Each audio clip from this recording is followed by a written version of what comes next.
Have you ever had that moment in life where everything seems to be falling apart, where you feel completely invisible in your own job, and then boom, something happens that changes everything completely?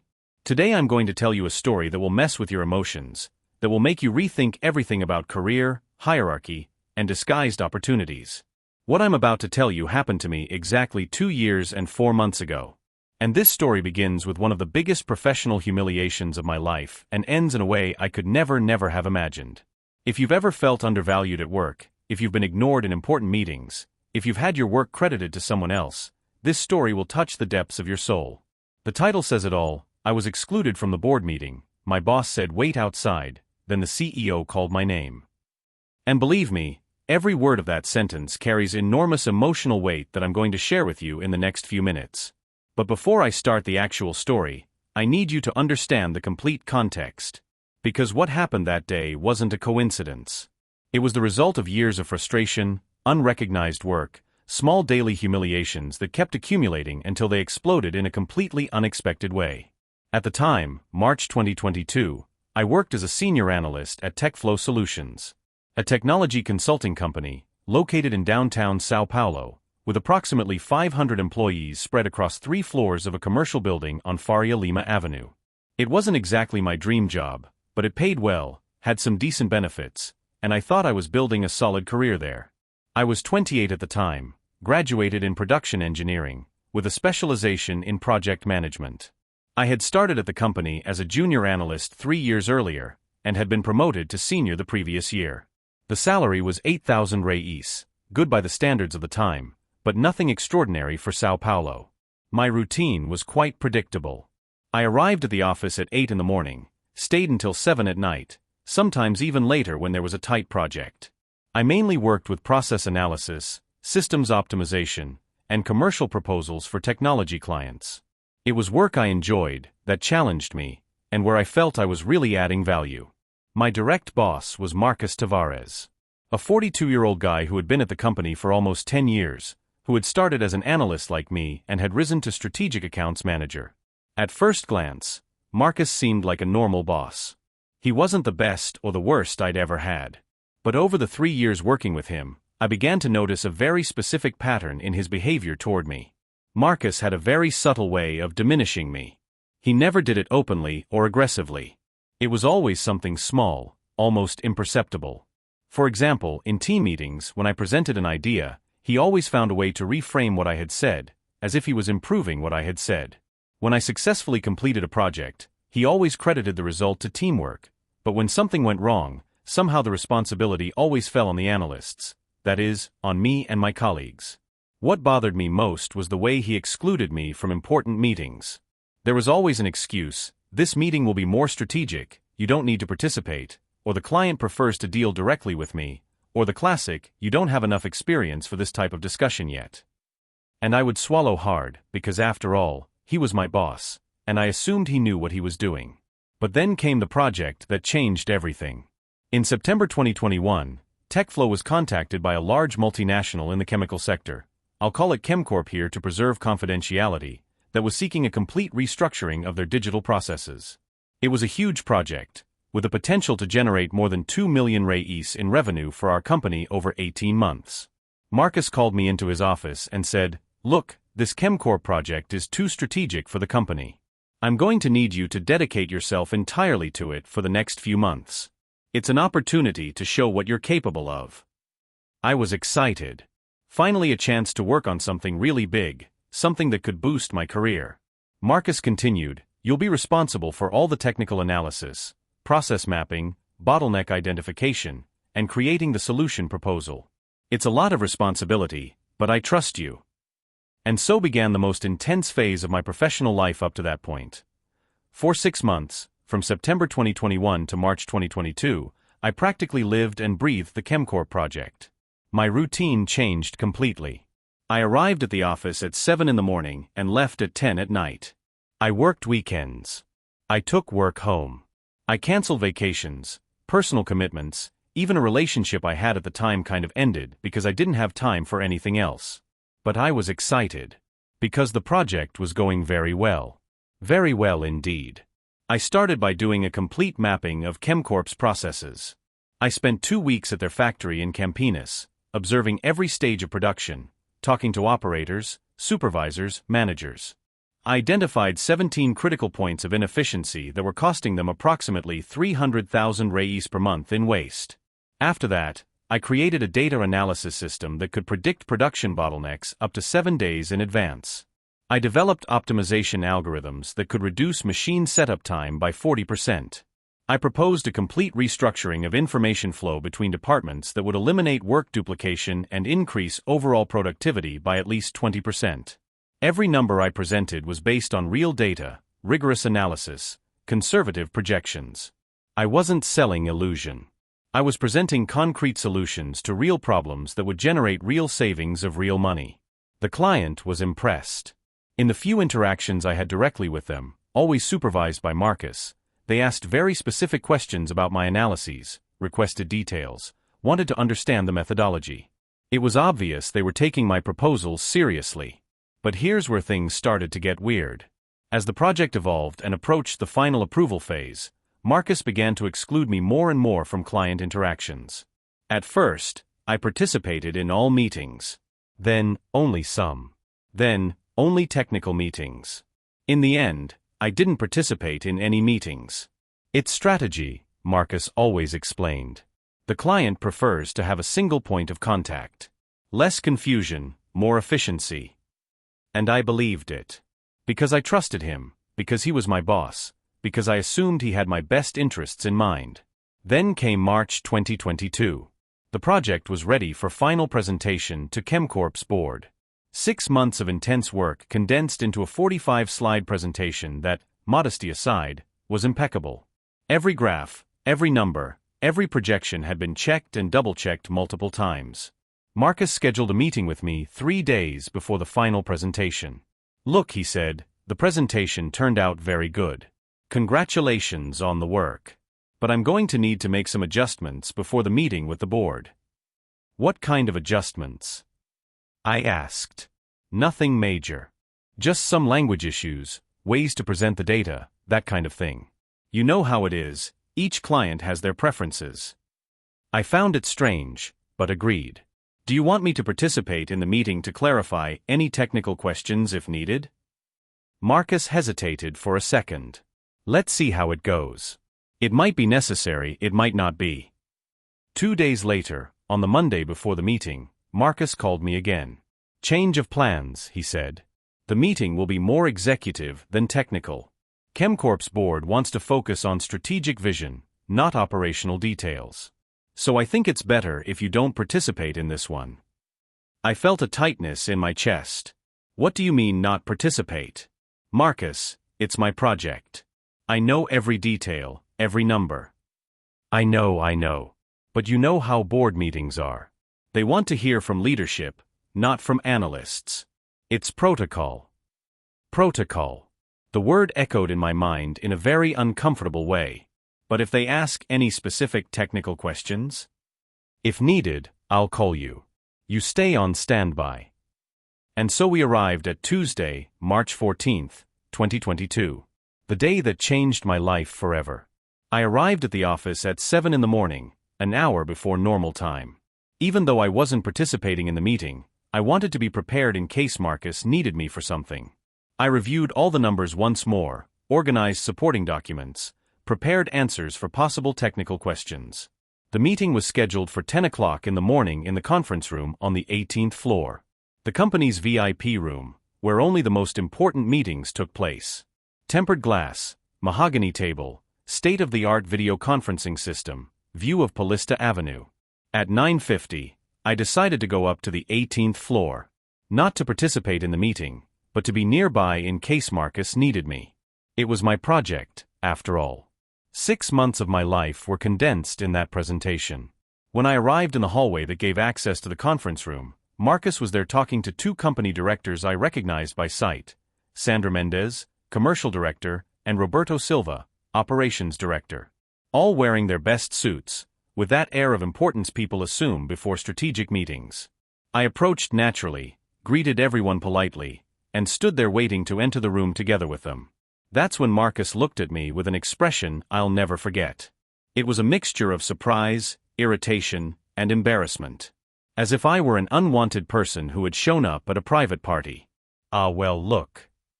Marcus began to stutter. "Last-minute change of plans. The meeting will be, how can I say, more strategic than we had thought." I didn't understand. "What do you mean?" "The ChemCorp people asked to keep the number of participants reduced.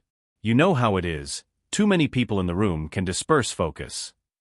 Sandra and Roberto remained silent, looking at the floor in a strange way, as if they knew something I didn't know. "So what do you want me to do?" I asked, beginning to feel that something was very wrong. Marcus looked around, clearly uncomfortable. "Look, you can stay here in the hallway, right?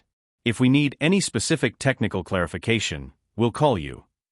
Stay in the hallway. Those words fell on me like a bucket of cold water. 6 months of intense work, sleepless nights, sacrificed weekends, and I should stay in the hallway like an office boy waiting to be called. "Marcus, are you serious about this? It's my project. I know every comma in that presentation." I know. But that's how it is. Hierarchy, you understand. Hierarchy. That word cut my soul like a razor. At that moment, standing in the hallway of the 18th floor, wearing my best suit, with 6 months of hard work being presented a few meters away without my participation, I felt smaller than I had ever felt in my life. But I swallowed hard, forced a smile, and said, "Okay. I'll stay here." And so began one of the most humiliating hours of my professional life. The meeting started at 10 o'clock sharp. Through the glass of the conference room, I could see everything that was happening inside. Marcus was presenting MY presentation to 5 ChemCorp executives and 3 directors from our company. I saw my graphs being shown on the screen, my analyses being discussed, my proposals being evaluated. And I was outside. Literally outside. The 18th floor hallway isn't a place where people normally stand around. It's a passage hallway. So, as the morning progressed, several colleagues passed by and saw me standing there like a post. "Everything okay there?" asked Juliana, an analyst from the financial department. "Why aren't you in there?" wanted to know Carlos, a senior consultant. "Important meeting, right?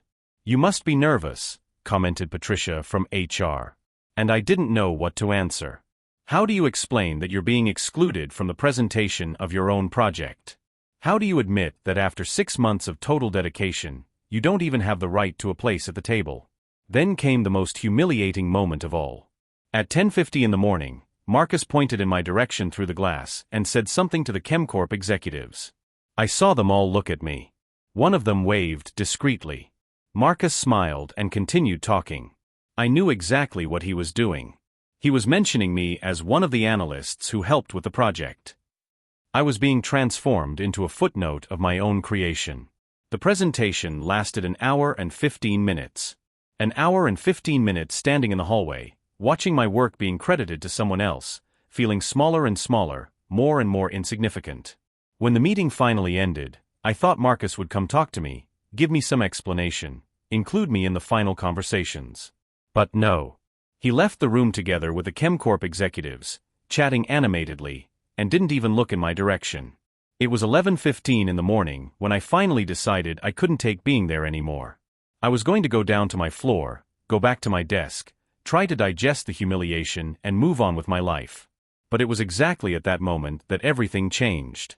I was walking toward the elevator when I heard a voice behind me. "Excuse me." I turned around and almost had a heart attack. It was James Richardson, the CEO of TechFlow Solutions. A man in his 50s, perfectly styled gray hair, a suit that probably cost more than my monthly salary, imposing presence that commanded respect just by existing. I had seen James only 3 times in 3 years at the company, always from a distance, always in very formal situations. And now he was standing in front of me, looking directly into my eyes. "Are you the analyst responsible for the ChemCorp project?" he asked with a firm but not hostile voice. "Yes, sir," I replied, trying to control my nerves. "James Richardson, CEO," he introduced himself, extending his hand. As if I didn't know who he was. I shook his hand firmly, trying to demonstrate confidence even though I was completely shaken inside. "I need to talk to you," he said. "Now." My heart raced. The CEO wanted to talk to me? There, in the hallway, right after the meeting where I had been humiliated, James led me to a small meeting room at the end of the hallway. A small room I didn't even know existed, apparently reserved for private conversations by senior management. He closed the door, offered me a chair, and sat across from me. "First of all," he began, "I want you to know that I watched the entire presentation, from beginning to end." I was confused. "Were you in the meeting, sir?" "Not physically. But I followed everything by video conference from my office. It's my protocol to follow all presentations of projects over 1 million reais." He paused, studying me with his gaze. "And I need to tell you something, I recognize quality work when I see it. And that presentation has your fingerprints all over it." My mind exploded. The CEO recognizing my work? "Marcus may have presented it," James continued, "but anyone with experience can identify who really did the heavy lifting. The way the data was organized, the analysis methodology, the logical structure of the proposals. This isn't manager work. This is work from someone who really got their hands dirty." I was speechless. "Besides," he said, leaning forward, "I did my homework on you." "What do you mean?" "In the last 2 days, I talked to people from different departments who have worked with you on smaller projects.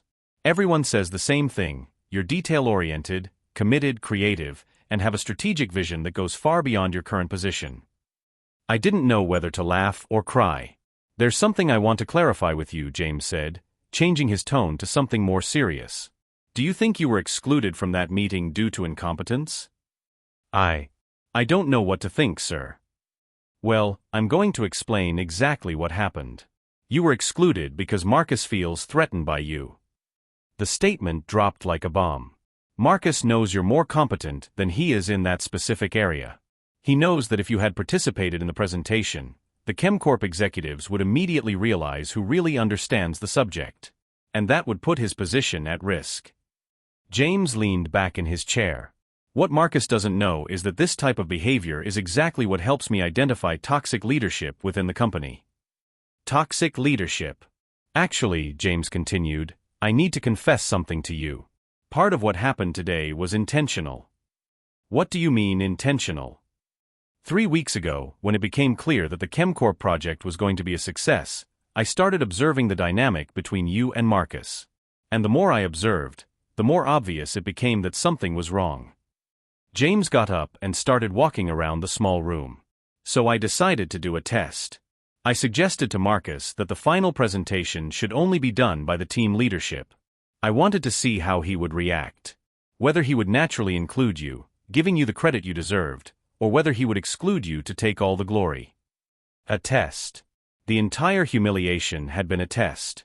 "And you reacted exactly as I expected a person of character would react," James said, sitting back down. "You didn't make drama. You didn't storm out.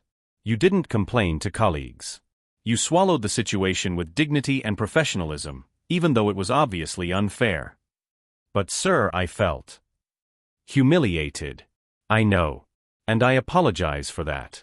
But sometimes the only way to identify character is to put people under pressure." James opened a folder that was on the table. "Now I need to talk to you about something else. You know we're opening a new branch in Sao Paulo." I knew. It had been announced 3 weeks earlier. A strategic expansion to capture clients from the metropolitan region.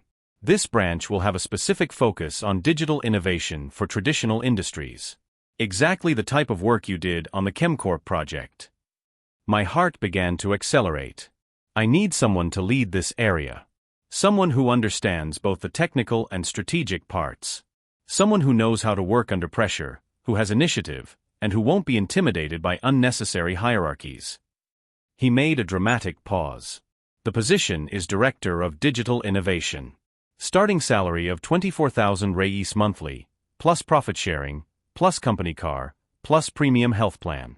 You would have a team of 15 people reporting directly to you. And you would report directly to me, not to Marcus or any intermediate manager. 24,000 reais. 3 times what I was earning. Director. My own team. Reporting directly to the CEO. But," James said, looking at his watch, "I need an answer now. The meeting with the branch investors is in 15 minutes, and I'm going to announce who will occupy this position. 15 minutes to decide the direction of my career.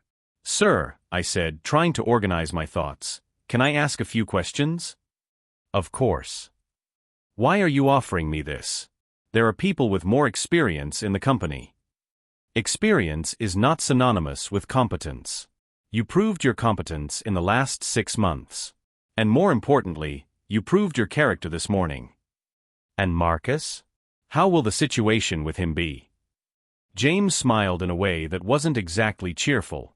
Marcus will be repositioned. He'll continue with the company, but in a function where he doesn't have people reporting to him. Where he can't harm talents like you. And if I accept, when would I start? Next Monday. We would have a month of transition, where you would build your team, define processes, get settled in the new office. 5 minutes passed while I processed all of that.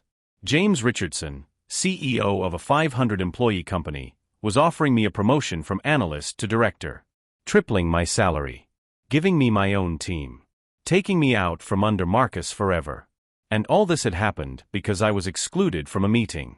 Sir, I said, getting up from the chair, I accept. Excellent, James smiled, this time genuinely. Now I want you to come with me to the meeting with the investors. It's time for you to meet your new world. When we left the small room, Marcus was in the hallway talking to Sandra and Roberto. He saw me walking beside the CEO, and his expression changed completely. It was a mixture of confusion, concern, and panic. James stopped in front of the group. Everyone, I'd like to introduce the new director of digital innovation for our São Paulo branch, he said, putting his hand on my shoulder. The silence that followed was deafening. Sandra's eyes widened. Roberto was speechless. Marcus turned pale as paper.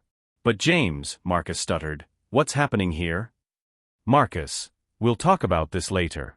Now I need to take our new director to meet the investors.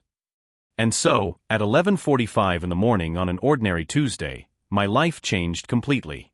The meeting with the investors was surreal. I, who 2 hours earlier had been humiliated in the hallway, was now sitting at a strategic decision-making table, being introduced as the person who would lead a multi-million-real initiative. The investors asked several questions about my experience, my vision for the new branch, my approach to building teams. And for the first time in 3 years at the company, I could speak freely about my work, my methodology, my passion for digital innovation. It was liberating.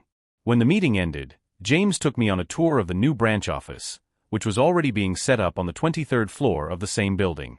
This will be your office, he said, showing me a room with a view of the entire city. You'll have complete autonomy to build your team, define processes, choose projects. The only thing I ask for is results. That afternoon, I called my mother and told her everything that had happened. She cried on the phone. Cried with joy.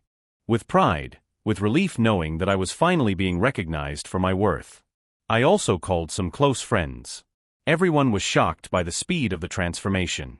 Dude, you left home as an analyst in the morning and came back as a director in the afternoon. That doesn't happen even in movies. But it happened. The following week, Marcus tried to talk to me several times. He wanted to clarify some misunderstandings, wanted to maintain a positive professional relationship. I was polite but firm. There were no misunderstandings. There was indeed a pattern of toxic behavior that had finally been exposed. Marcus was repositioned to the technical support area, where he had no team or leadership responsibilities. He stayed with the company for 6 more months before requesting resignation. Today he works at a small consulting firm, in a position similar to what I occupied before. And me? Today, 2 years and 8 months later, I'm managing a team of 28 people. The São Paulo branch grew far beyond initial expectations. In the first year, we generated 3.8 million reais in revenue. In the second year, 7.2 million. My salary today is 32,000 reais monthly, plus profit sharing that last year reached 14 extra salaries. I have a company car, premium health plan, and more important than everything, I have professional fulfillment.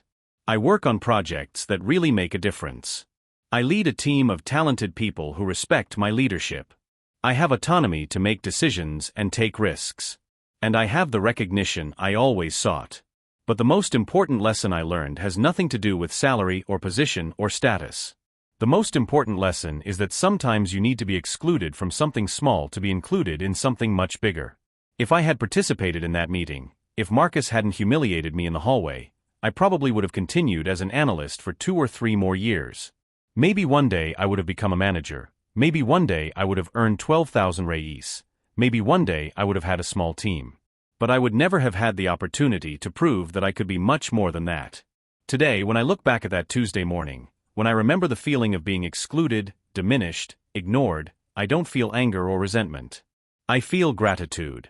Because that humiliation was the push I needed to reach a level I didn't even know I could reach. And if you're watching this video, if you've made it this far, it's probably because you identify with some part of this story. Maybe you feel undervalued at your job. Maybe you're being excluded from important decisions. Maybe your work isn't being recognized the way it should be. I want to tell you 3 things. First, your work speaks for itself, even when you can't speak for yourself. Someone is always watching. Someone always recognizes quality when they see it. Second, how you react to adversity says more about you than how you react to success. Character is revealed in difficult moments, not easy ones. Third, sometimes what seems like the worst thing that could happen to you is actually the best opportunity disguised. That meeting where I was excluded was the most important meeting of my career. Not because of what happened inside the room, but because of what happened outside of it. So my final question to you is, what are you going to do with your next exclusion? How are you going to turn your next humiliation into your next opportunity? Because I guarantee you, if you maintain your character, if you continue doing excellent work regardless of who takes the credit, if you don't let toxic people define your worth, your moment will come. And when it comes, you'll be ready. Just like I was ready on that Tuesday morning when the CEO called my name. Thank you for listening to my story. And remember, your career isn't in the hands of those who exclude you. It's in your own hands.